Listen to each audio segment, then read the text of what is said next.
Bueno, te digo una cosa, este tema sobre el problema de la existencia de Dios es candente, porque la verdad es que los teléfonos nos van a estallar y nos entusiasma eso. Nos comenta un radio escucha, el problema de la existencia de Dios no es ningún problema para Marx y el marxismo. En general, el problema se genera cuando el hombre hizo un ídolo de Dios. Bueno, ciertamente para Marx el tema de la existencia de Dios no fue un tema primordial. Pero básicamente lo que Marx diría es en continuidad de lo que decía un filósofo anterior a Marx, que era Feuerbach. Ludwig Feuerbach, un filósofo alemán del siglo XIX, decía, Dios es todo aquello que nosotros queremos ser. Es una proyección de nosotros. Si yo, por ejemplo, la frase de él es, Dios no crea al hombre, el hombre crea a Dios. Claro, y lo crea prácticamente es una imagen agrandada de sí mismo. Es decir, si yo, por ejemplo, tengo una fantasía... O sea, los atributos, los grandes atributos humanos, el mismo ser humano se los proyecta a Dios, pero los vicios, los defectos se los queda a él. Claro, el ser humano se empequeñece. Y aquí es donde cae Marx, que dice que por eso no cree en Dios, porque, ¿cómo es posible que nada más las virtudes las contenga ese ser inexistente y el ser humano no? Entonces el ser humano es corrupto y Dios es incorruptible. Entonces hay como una contradicción, y acordémonos que Marx, o sea, como ateo, él cree en el hombre como tal. Efectivamente, quiero también leer un pasaje, un mensaje que nos envían, que es un pasaje de la Biblia, de los Salmos, muy interesante, que dice, solo el necio dice que no hay Dios. Este pasaje lo tomó un filósofo de la Edad Media muy importante, que se llamó San Anselmo, y San Anselmo decía una cosa así más o menos como esta. Si uno dice que no hay Dios, uno está siendo un necio, está diciendo algo que no tiene sentido. Y tú me dirás, bueno, pero ¿de qué manera al decir que no hay Dios eso no tiene sentido? Y San Anselmo decía, bueno, fijémonos en qué significa la palabra Dios. La palabra Dios significa aquella entidad, en palabras de San Anselmo, de lo cual nada más grande puede pensar. Es decir, es la entidad más perfecta posible. Si nosotros pensamos, por ejemplo, en una cosa que es muy grande, pues Dios es lo más grande posible. Si nosotros pensamos en una cosa que es muy buena... Para San Anselmo, ya empezar en la idea de Dios, ya implica que Dios existe, y digamos por qué. Vamos más allá. Descartes también se plantea eso, que todo lo que es pensante existe, entonces por eso Dios existe, porque los pensamos, porque dudamos de la existencia de él. Sí, pero San Anselmo lo decía de esta manera, que si pensamos en lo que la idea de Dios significa, y la idea de Dios es aquella cosa más grande posible, la entidad más perfecta posible, entonces ya tiene que existir. Porque si Dios no fuese la entidad más perfecta posible, no existiría. Pero en tanto Dios lo podemos definir como la entidad más perfecta posible, entonces un ser que es la mayor perfección posible necesariamente existe. Porque si no existiese, ya no sería perfecto. Y por lo tanto, Dios tiene que existir. ¿Qué te parece ese argumento? El argumento de San Anselmo. Pero es que no me parece tampoco un argumento convincente, debido a que, porque yo imagine algo perfecto, entonces...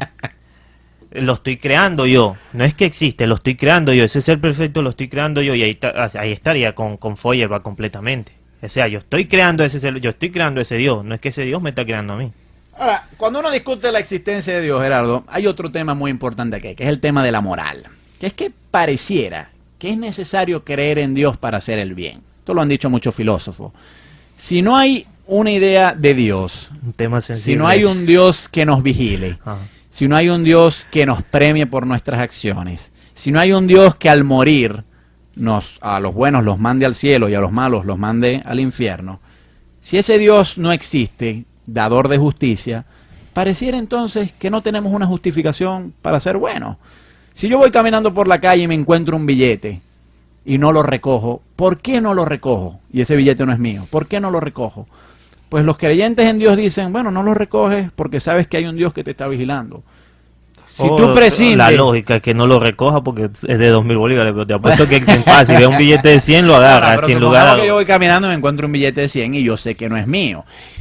Y yo sé que el hecho de que no sea mío, éticamente, me impide recogerlo. Ahora, ¿por qué no recogerlo? Ha habido muchos filósofos que han dicho, el gusanito moral, es decir, la culpa que a ti te da de recoger eso, aún sabiendo que no lo debes recoger, es porque tú sabes que hay un Dios que te está vigilando.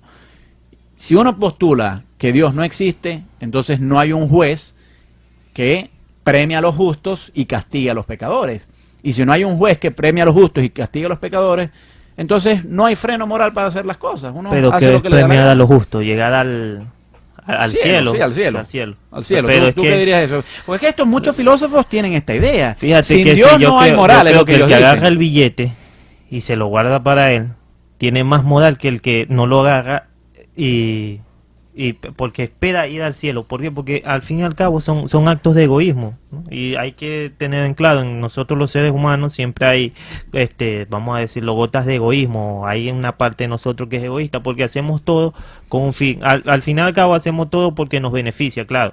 El que agarra el billete porque lo va a usar para comprar X causa, y el que no lo agarra porque el fin último es mayor todavía. Va a llegar al cielo y va a tener la O vida sea, tú eterna. dirías entonces que el que postula que hace el bien buscando el beneficio divino, esa persona en sí misma es egoísta, porque Claro. está buscando su propio placer.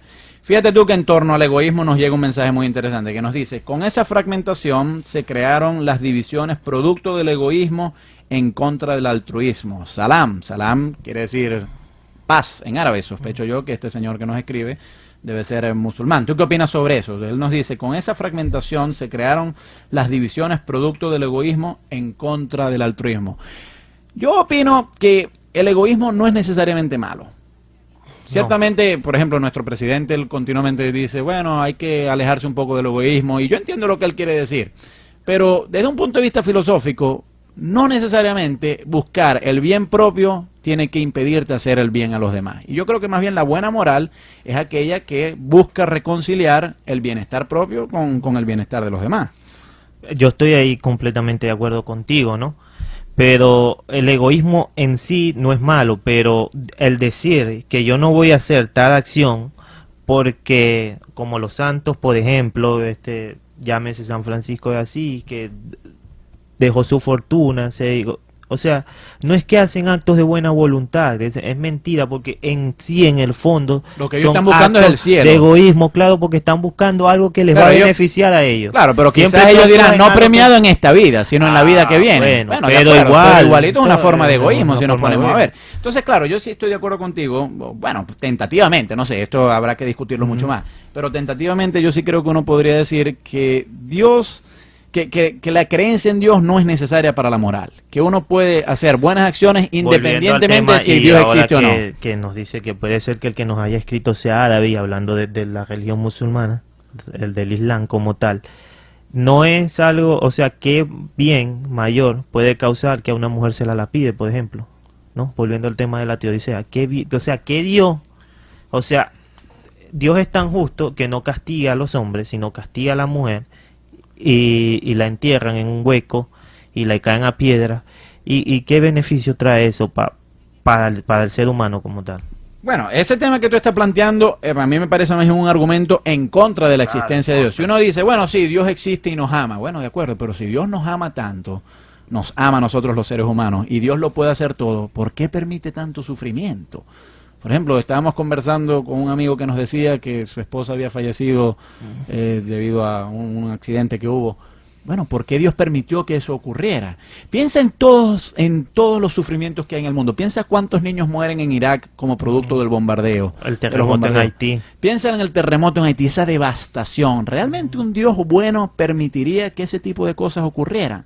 Realmente uno tendría que cambiar la imagen que tenemos de Dios. O no es bueno y es un Dios malo, un Dios que goza del sufrimiento de los demás, o es un Dios que no es omnipotente, es decir, que no lo puede hacer todo. Pero es que yo creo que eso lo podemos encontrar inclusive en la propia Biblia, cuando por lo menos los que están familiarizados con ello, creo que tú lo estás, el Éxodo nos plantea por lo menos que no hay un solo Dios como tal, sino hay diversos dioses, y que cuando Dios no se le venera como el único, como tal, él entra en cólera, y por lo menos pasa lo que pasó con el diluvio.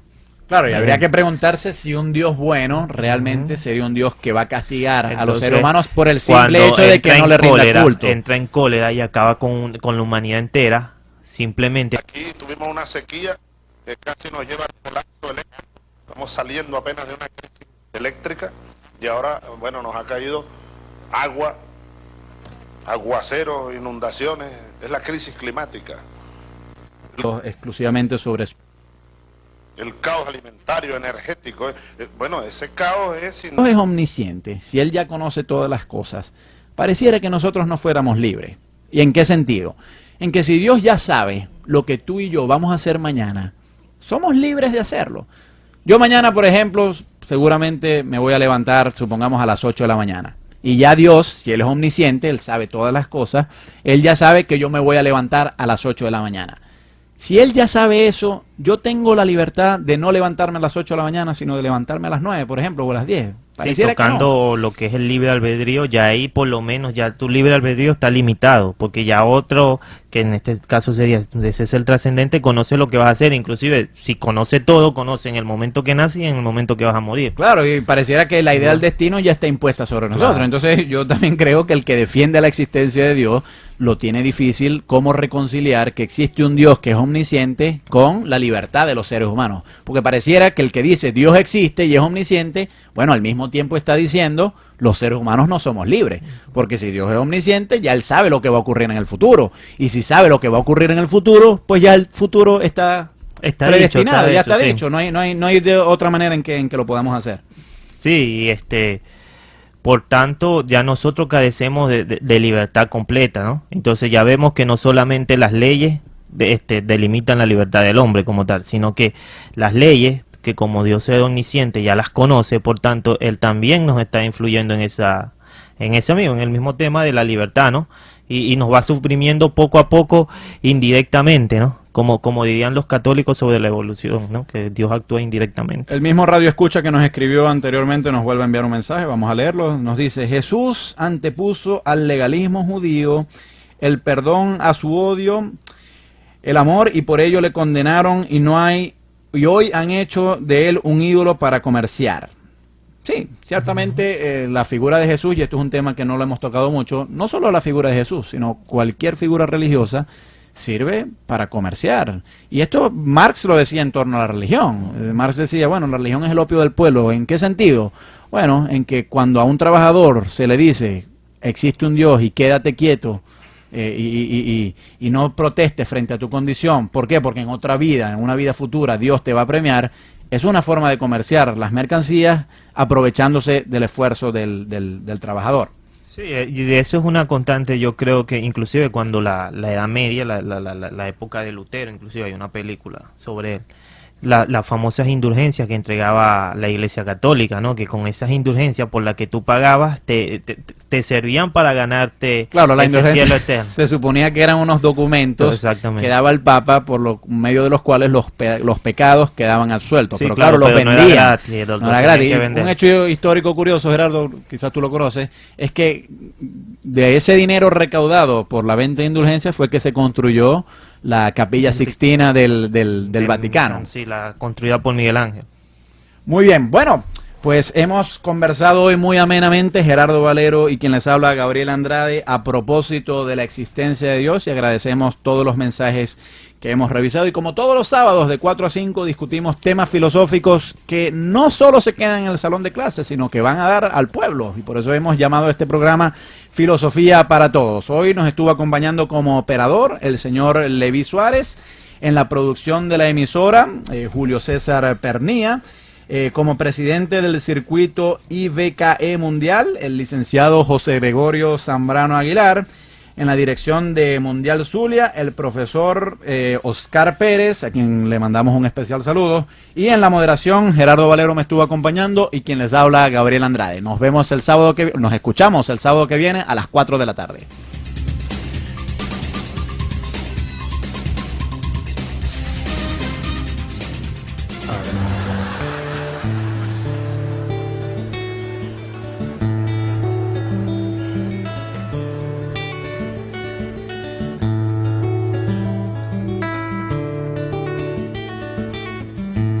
Que Dios existe, y digamos, inclusive vamos más allá. Descartes también se plantea eso, que todo lo que es pensante existe. Entonces por eso Dios existe, porque los pensamos, porque dudamos de la existencia de él.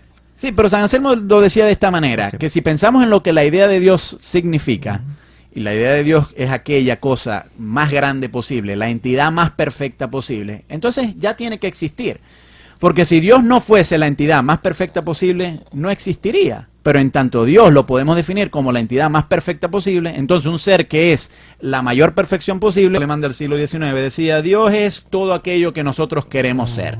Es una proyección de nosotros. Si O yo, por sea, ejemplo, sueño, la frase de él es, Dios no crea al hombre, el hombre no, crea a Dios. claro, y lo crea prácticamente es una imagen agrandada de Ajá. sí mismo. Es decir, si yo, por ejemplo, tengo una fantasía, O sea, de los ser- atributos, los grandes atributos humanos, el mismo ser humano se los proyecta se a los Dios. proyecta a Dios, Pero pero él- los vicios, los Se los defectos, queda el se ser los humano. queda a él. Claro, el ser humano se empequeñece. Entonces, Y aquí es donde cae Marx, que dice que por eso no cree en Dios, porque, ajá, ¿cómo es posible que nada más las virtudes las contenga ese ser inexistente y el ser humano no? Entonces el ser humano es corrupto y Dios es incorruptible.